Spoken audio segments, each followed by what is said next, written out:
Hey, Dr. Berg here. In this video, we're going to talk about apple cider vinegar. What are the benefits? What are the myths?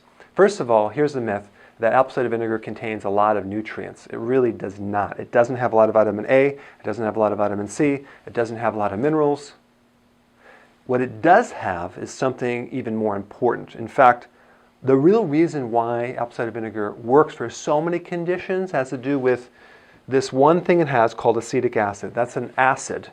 And the reason why it works is, and this might go against a lot of philosophies out there, is that the body, most bodies that I check in my office over many, many years, are way too alkaline. Now I know that goes against maybe what you've heard, that everyone's too acid, but that's not true. You really have to, when you talk about pH, you really have to understand that every part of your body has a different pH. So if someone says, oh yeah, you're too acid, well, what pH are you talking about? The urine? Are you talking about the saliva?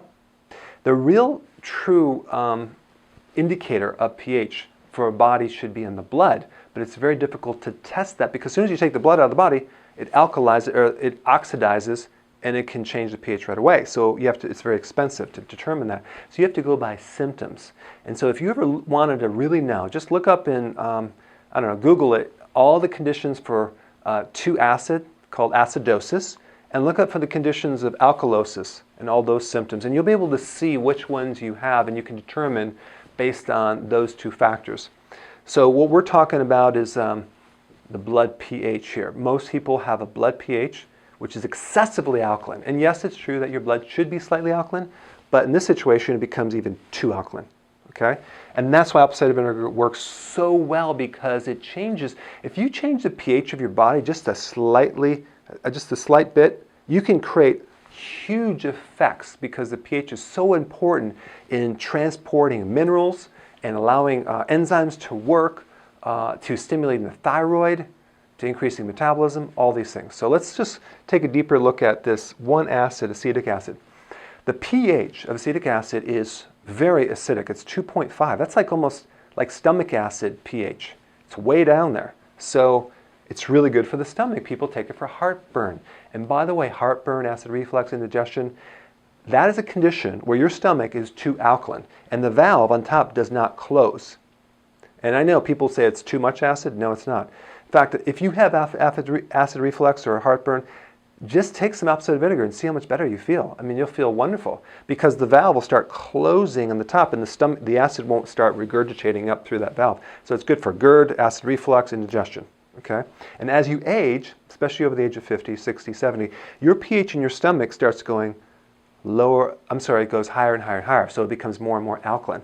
So you need more acid as you age to be able to digest protein and absorb minerals.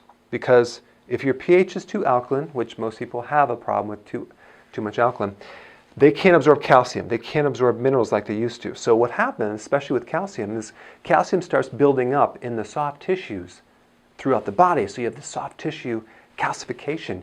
I mean, you see that people that are getting older, they're getting stiff, they have arthritis, bursitis, they get calcium developing on the eyes, there's cataracts. On the joints is arthritis, on the nerves is neuritis, on the kidney is kidney stones, on the gallbladder is gallstones, and the teeth is tartar. That could come from a pH problem. It's an alkalosis, a systemic alkalosis, which is your whole body is too alkaline. One of the things that I like to do as well is make sure they're taking the fat-soluble vitamins to transport that calcium out, like vitamin D and K2. But in this video, we're going to talk about the pH piece of this thing. Now, what causes this alkaline state? It has to do with this, in this book, it's called Cibola Encyclopedia of Endocrinology, Volume 4, Frank Netter, MD. This is one of the main books that is used in medical schools, and it's a great physiology book to help you get some of the facts and how the body works. So right here, if you look on the page that talks about high cortisol, that's the stress hormone, high stress, high cortisol, causes alkalosis. It makes your body too alkaline. So unless you don't live on planet Earth, you might not have this problem. But most people I know live on planet Earth, they have a lot of stress, their bodies become too alkaline over time. The worst thing you could do is start drinking alkaline waters. Now, it's okay to drink water that's already alkaline, but don't try to alkalize it to an 8 or a 9 or because you're going to make your body worse. And then you won't be able to absorb calcium and things like that. So with adrenal, like stress and high cortisol, you become too alkaline and you lose this little thing called H+. So if you ever taken chemistry, you'll notice that H+ is an acid. So in other words, the adrenal causes you to lose acid through the urine and become too alkaline. So here's all the effects that stress can create. An alkaline body, which then blocks calcium. So you have all this calcium that plugs up everything, but it's unavailable to you, so you start getting the twitch in the left eye. You ever notice when people get stressed, they start twitching? Do you know why that is? Because it changes the pH, and the person can't absorb calcium. So then, this is a calcium deficiency. So you could take calcium, but if the pH isn't right, it won't work. The best thing to do if you have that twitch is to drink apple cider vinegar. Boom, drop the pH to make more acidic. The calcium gets mobilized and the twitch goes away. Cramping in the calf. Apple cider vinegar is the best thing to mobilize the calcium and get rid of cramping in your calves. Nerve pain, neuritis, especially like migrating pain with arthritis that maybe it'll move from this joint to this joint to this joint. Oh my gosh, give them a little apple cider vinegar, they are happy. So with stress, you become too alkaline, you lose acid, and you lose potassium. And the only reason I'm bringing up this potassium, which is a little extra thing, is that alkaline bodies tend to have a potassium loss. And then when you lose potassium, you actually make the person more alkaline. So they kind of work together. People say, well, drink apple cider vinegar to increase your potassium. That's not what's going to do it. Apple cider vinegar will help increase your potassium because you'll stop losing the potassium and you'll make the body more acidic and like it should be, and so that will help the potassium. And just think about, look at this. Potassium deficiency, high blood pressure, constipation, feeling of weakness, fatigue, irregular heartbeats.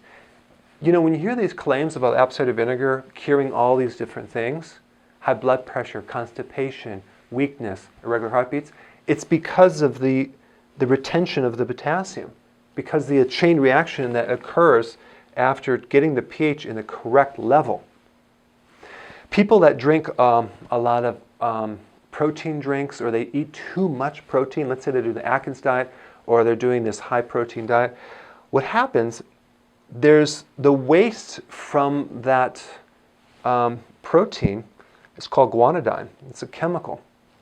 Very, very, very, very, very alkaline, okay? And so that can cause twitching, nerve pain, and a lot of arthritis, okay? Even when you do like the ketosis diet and you're doing more protein, you may feel stiff, you might feel more arthritic. Drink some apple cider vinegar. It flushes this thing out so nicely. So apple cider vinegar is the antidote to the residue of high protein, or too much protein for your liver and your body. So it's a really good cleanser.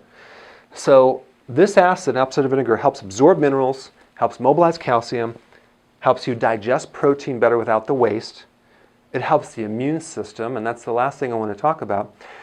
You've heard that people will take like vitamin C for a cold, right? Or for a virus infection. It's not the vitamin C necessarily that's creating the big effect, because most people aren't even taking vitamin C. They're taking a vitamin C lookalike, or a fake vitamin C called ascorbic acid, which is not really the true vitamin C complex, which again, I'll have people disagree on this video. Because you can make synthetic vitamin C from ascorbic acid and cornstarch. Well, first of all, corn has no vitamin C. Cornstarch has no vitamin C. Ascorbic acid has no vitamin C. How can you take two things that don't have vitamin C, mix them together, and make ascorbic acid and think that's vitamin C? It's fake. The real benefit of vitamin C, or ascorbic acid, is the acid. You'd be much better taking the acetic acid to help your immune system. If you get a cold, if you have a fever, a viral infection, start taking the apple cider vinegar. It's really, really important. So these are the true benefits of apple cider vinegar, because it acidifies an alkaline body. So in the next section, I'm just going to show you a little concoction that I make and I drink on a regular basis. Okay, so let me show you how to make this. This is in my book, chapter 10. It's called the cranberry drink. It should be called the apple cider vinegar drink. Very simple, and you really should try this because it will help you lose weight. If you drank one of these before you ate 3 times a day, you would lose a lot more weight because it stimulates the thyroid and it acidifies the stomach.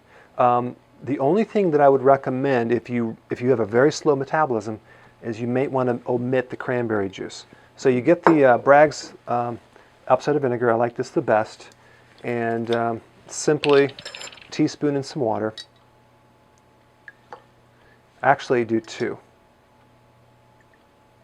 2 teaspoons in the water before each meal. And some people say don't consume water before a meal, but this is an acid drink, so it's going to help stomach acids. But check this out. This is my favorite lemon juice, Italian Volcano lemon juice. It's organic lemon juice, and this stuff is magical. It's wonderful, and you get it from the health store. It's grown on these soils where the volcanic ash fertilize the soil. So you just do a teaspoon of this lemon right here. You don't have to use this lemon juice. You can use other lemon juice. You can use lemons. I like that lemon juice because I'm spoiled. Cranberry juice, make sure you read the back of the label and it just comes from whole cranberries. Because some people get the one that has extra grape juice or apple juice. You don't want that. Just do a teaspoon of this. And basically this is your drink. Now I like to, and this is just me, you don't have to do this. You can add some ginger, and there's some ginger root that you can shred in there, and it makes it a little spicy. I basically have this ginger extract that you can get. It's a liquid form. It's like ginger juice, and you put a little ginger. It's real spicy. There's a lot of great properties. It's a very good tonic. Again, if you can't stand the taste, chances are you probably don't need it. Okay? If you really need it, you will crave it, and it makes you feel better. But I really want you to try this. Real simple. Drink this before you eat and watch how much better you feel. Okay, so go ahead and do this and give me some comments below. I'll see you in the next video.